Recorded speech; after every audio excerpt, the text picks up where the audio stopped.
Akan sukacita yang tidak ada orang bisa mengerti, Tuhan. Waktu Engkau berjalan, kami berkata, Tuhan, aku di sini. Dan Engkau Allah yang baik mengajak kami berjalan dalam taman-Mu.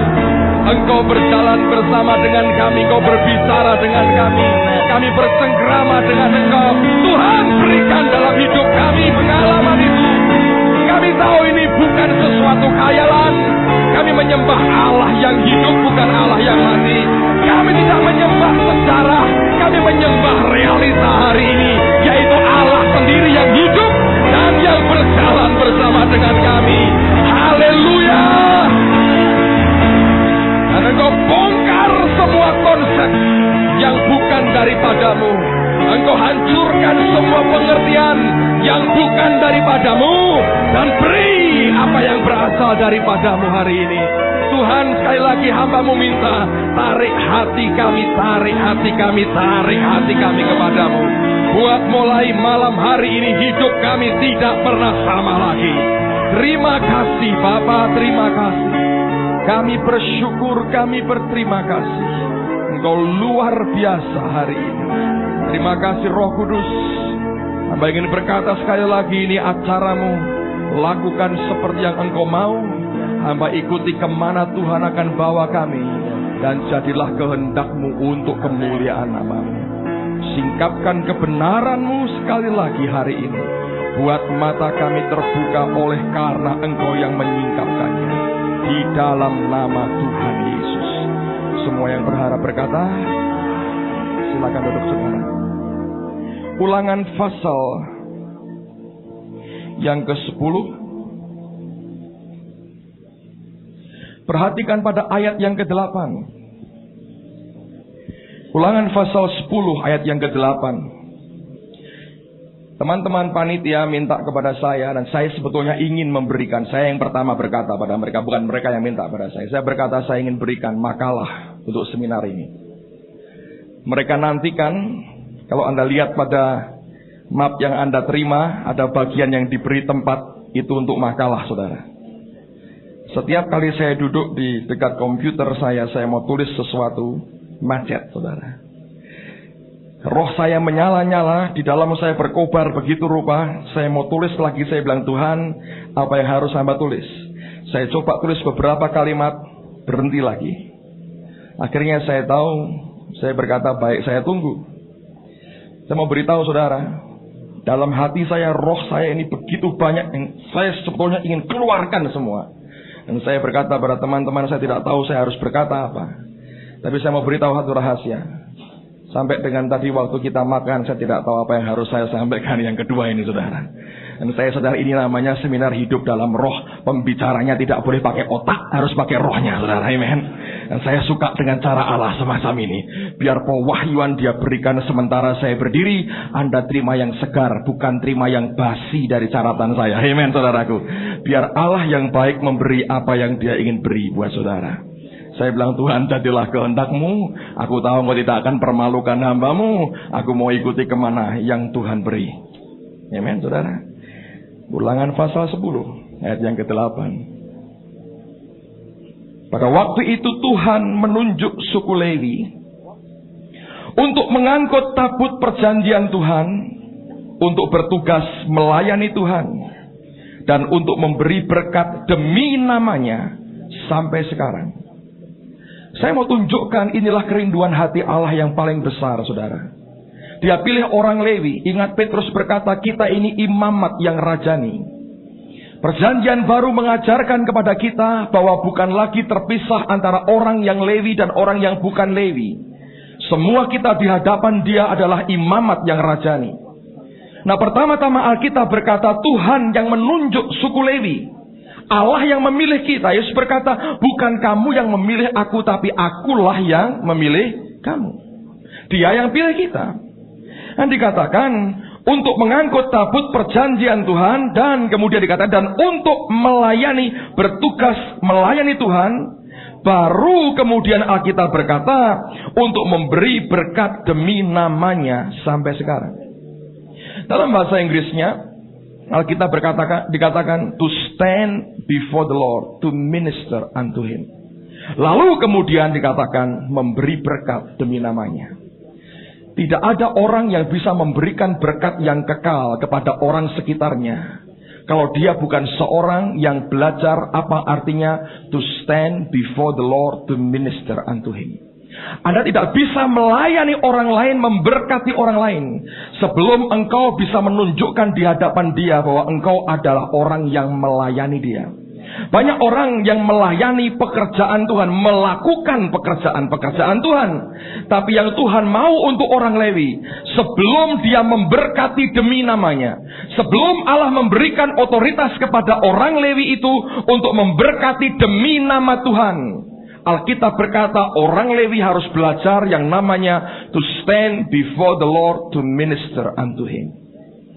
Saya percaya, saya harapkan semua Anda tadi berkenalan dengan Roh Kudus secara baik, saudara. Engkau mulai merasakan akan hadiratnya, engkau merasakan dia ada, engkau tahu kita tidak pernah bisa deny sesuatu yang ilahi sudah melanda kita tadi. Itu merupakan awal yang baik, dan mulai hari ini belajar yang namanya berdiri di hadapan Allah untuk melayani Tuhan. Allah lebih peduli dengan hati kita dan kehadiran kita setiap saat di dalam hadiratnya daripada semua kesibukan yang kita coba tunjukkan untuk melayani dia. Oleh karena itu ini merupakan prinsip yang tidak bisa diganggu gugat. Itulah sebabnya saya bisa memahami ketika Marta melayani dan Maria duduk di bawah kakinya, Yesus berkata dia memilih yang terbaik. Menurut saya kesalahan besar dibuat oleh banyak orang-orang percaya dan hamba-hamba Tuhan yang mencoba mengikat akan keanggotaan jemaat gereja dengan cara memberi mereka pelayanan. Saya mau beritahu, sebelum orang bisa memberkati demi nama Tuhan, engkau bisa memberkati pakai namamu sendiri dan nama Tuhan dibawa-bawa, saudara. Tapi sebenarnya berkat yang engkau berikan bukan berasal dari Allah, berasal dari kemanusiaanmu sendiri. Tapi sejak dulu Allah sudah mengajar sebelum orang dilepas untuk memberkati orang lain demi namanya, dan Allah memberkati lewat orang itu. Tuhan berkata kepada Musa, suku Lewi harus belajar to stand before the Lord to minister unto him. Ada persekutuan yang dengan Allah yang terus-menerus membuktikan kesetiaannya di hadapan dia, dan sampai Allah melingkupi dia dengan hadiratnya sendiri.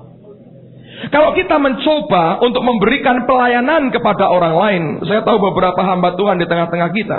Saya mau sampaikan demi kasih Allah, jangan ikat keanggotaan jemaat saudara dengan memberi pelayanan untuk mengikat mereka.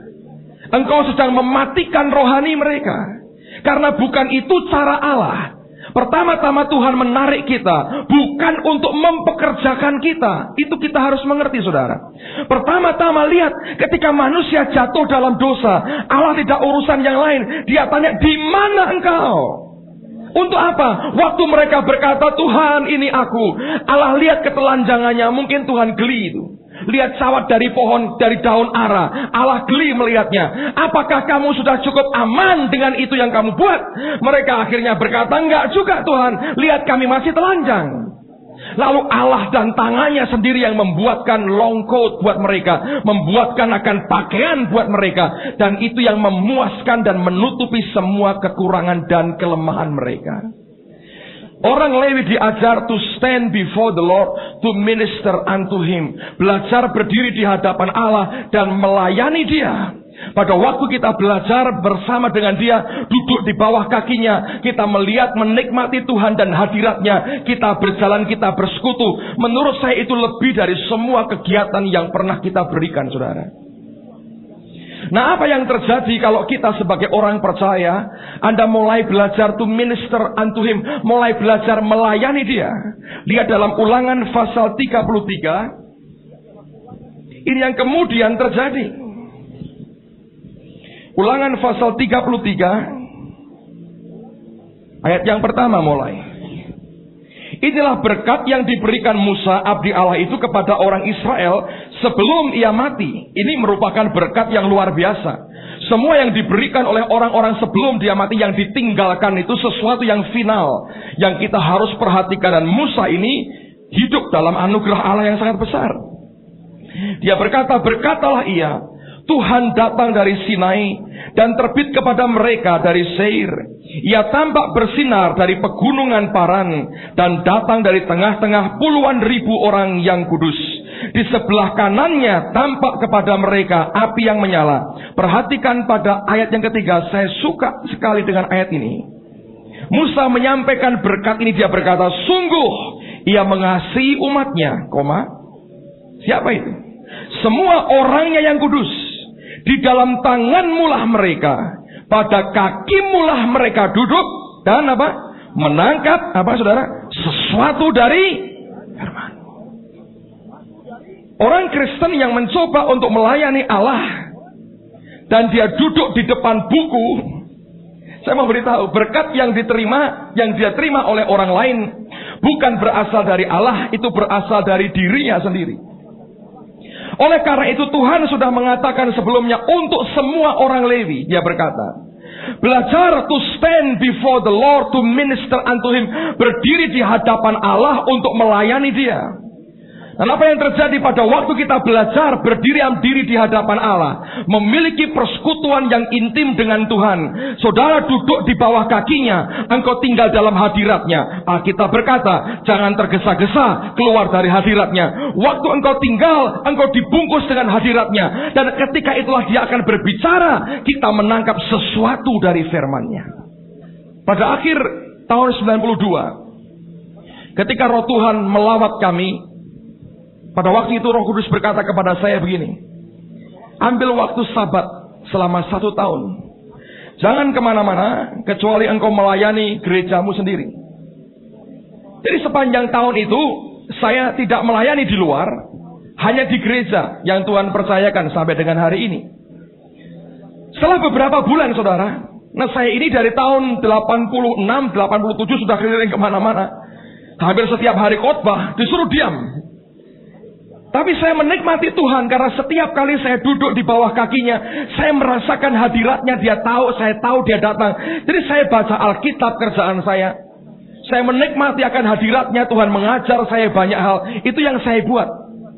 Nah, satu kali saudara, pikiran nakal ini mulai muncul lagi.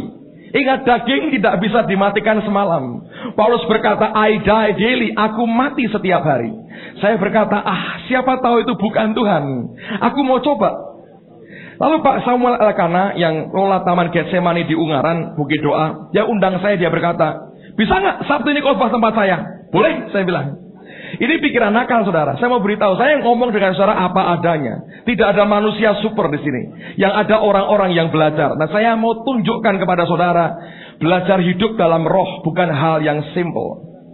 Saya akan sharingkan 9 hari dalam 3 bulan ini. Berarti total 18 session saya bagi buat saudara.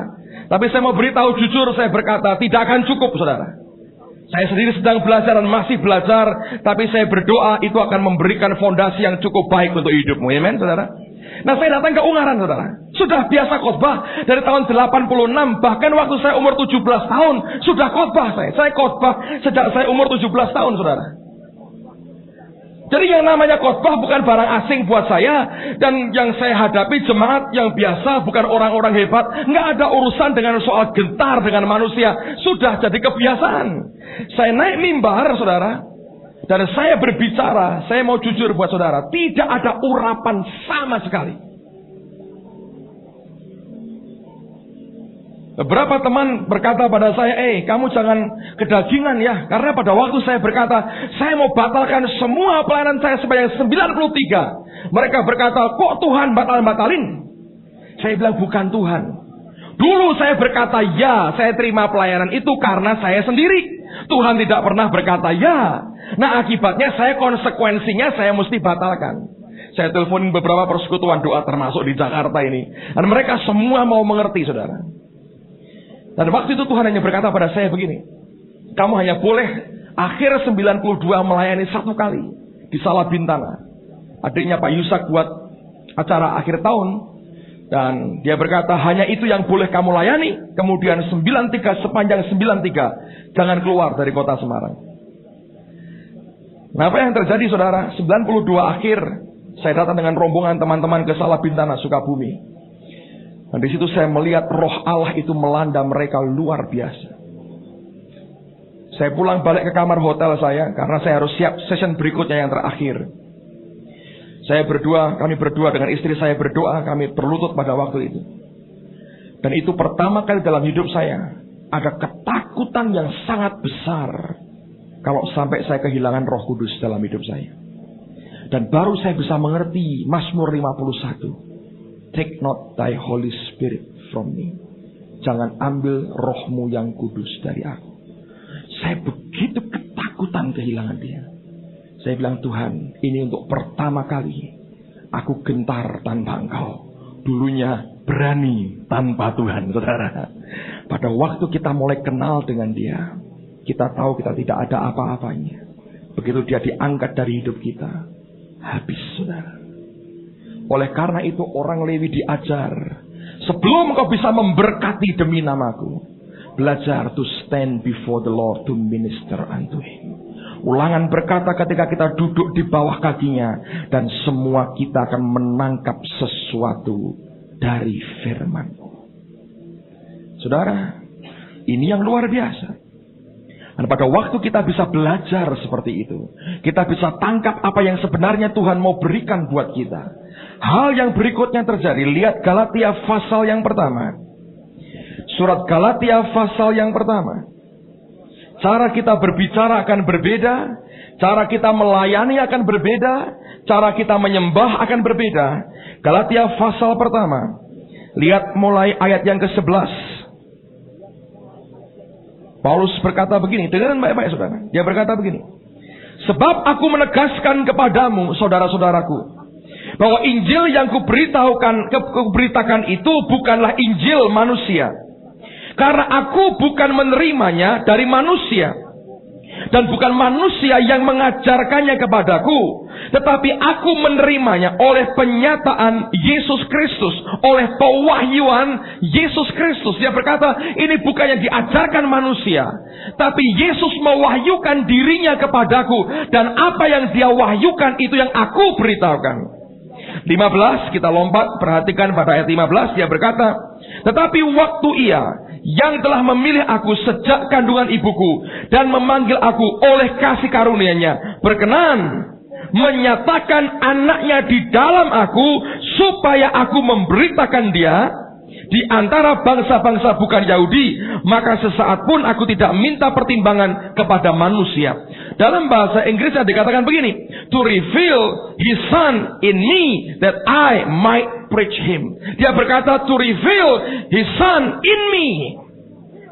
Kristusnya itu diwahyukan di dalam dia, that I might preach Him, supaya aku mengkhotbahkan dia. Khotbahnya bukan dari kepalanya, khotbahnya dari rohnya.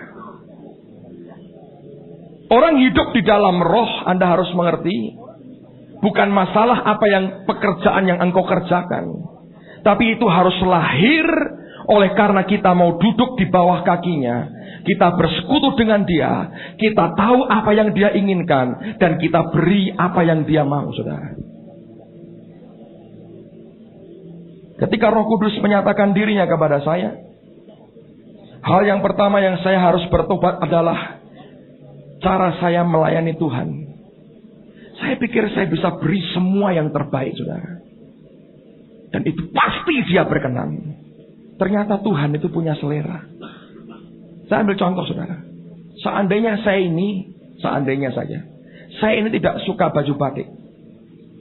Satu kali istri saya pergi ke sebuah toko. Dia lihat baju batik yang bagus sekali. Dan dia berkata, aku mau beli untuk suamiku. Ketika dia berikan kepada saya terima nggak?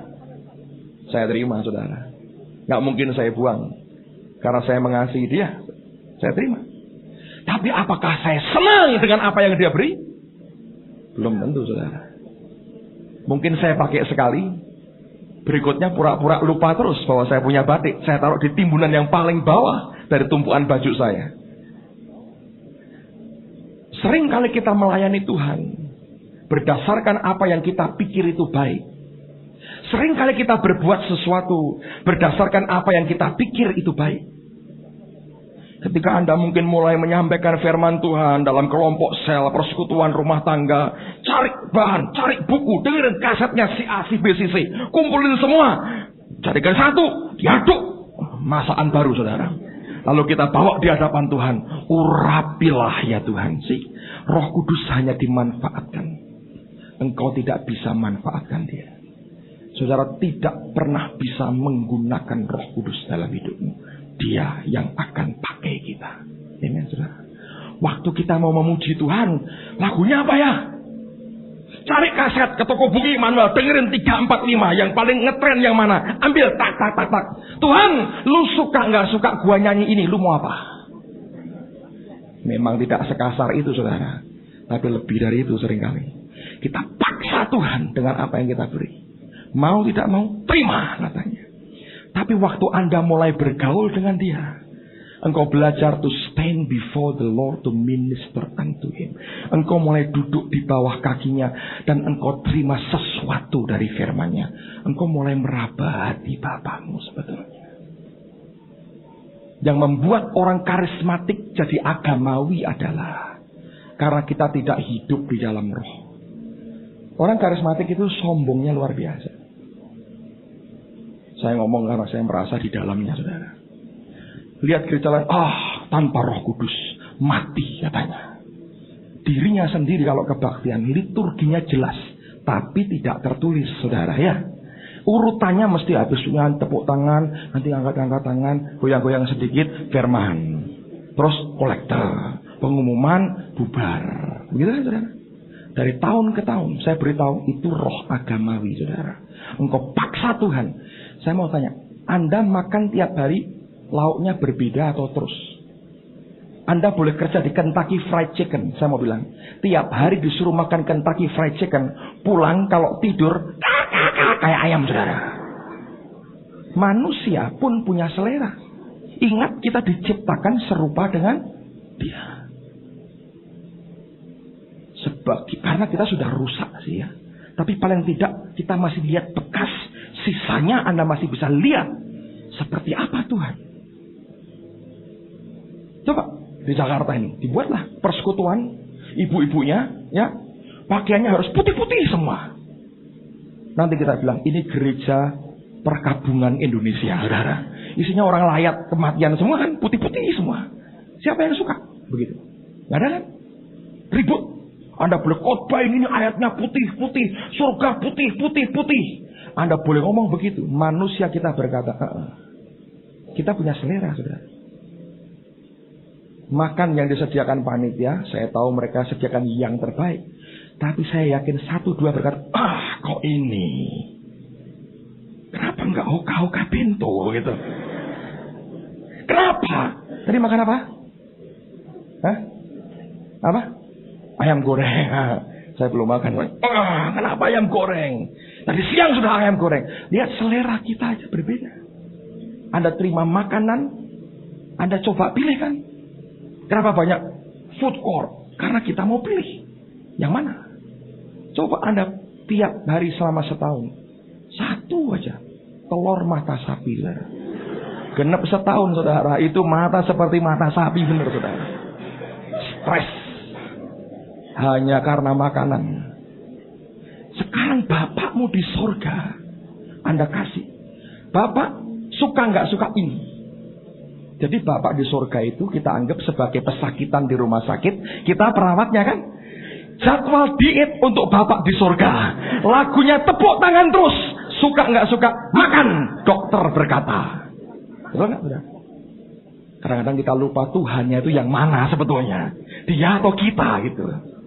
Saya belajar pada waktu itu, hal yang pertama yang membuat saya bertobat, saya berkata, seringkali Tuhan, aku beri sesuatu yang aku pandang baik, dan belum tentu dia berkenan. Dan hanya ketika engkau bergaul dengan dia, engkau mulai bisa meraba hatinya, saudara. Engkau akan makin tahu apa yang jadi keinginan hati Tuhan. Engkau akan bergerak bersama dengan dia setiap hari, saudara. Paulus berkata, aku tidak dengar dari manusia. Yesus mewahyukan dirinya kepadaku. To reveal His Son in me. That I might preach Him. Khotbahnya oleh karena pewahyuan Yesus di dalam dia. bukan apa yang dari otak dan knowledge-nya, tapi keluar memancar dari dalam. Saya berdoa mulai hari ini, sebelum engkau tidur nanti saudara, katakan, Roh Kudus, aku mau kenal dengan engkau lebih jauh lagi. Aku ingin belajar kenal siapa engkau yang sebenarnya. Tanpa Anda bergaul dengan dia, engkau tidak bisa. Presiden kita, lihat caranya luar biasa. Menurut saya itu hikmat. Selalu yang ditempatkan dia jadi pimpinan militer adalah mereka yang bekas ajudannya. Kenapa? Mereka pernah komunikasi. Itu kan hikmat. Tuhan berbuat yang sama. Anda stand before the Lord to minister unto Him. Engkau bergaul dengan dia. Engkau tahu keinginan hatinya. Engkau bisa memberi tepat seperti yang dia minta. Sebab dia memang layak terima seperti yang dia mau, saudara. Amen, saudara. Saya berdoa hari ini Tuhan akan buka sesuatu yang lebih jauh lagi. Dan mari kita belajar untuk menyukakan hati Tuhan, saudara. Saya belajar pertama kali Roh Kudus beritahu kepada saya, ini nyanyikan ini, nyanyikan ini, nyanyikan ini, nyanyikan ini. Waktu itu hatinya disenangkan. Semua yang dia punya dia tumpahkan kepada orang yang mengasihi dia. Karena dia Bapa yang murah hati. Sebelum selesai malam hari ini, sebelum kita selesai, besok kita teruskan lagi. Sekali lagi saya mau berkata buat saudara, dia Tuhan adalah pribadi. Roh Kudus itu pribadi, real. Kalau matamu bisa dibuka sekarang, engkau bisa ketemu dia, saudara. Yang kedua, karena dia pribadi, dia punya perasaan, dia punya selera, dia punya kehendak. Hanya ketika engkau belajar bergaul dengan dia setiap hari, saudara akan kenal pribadinya.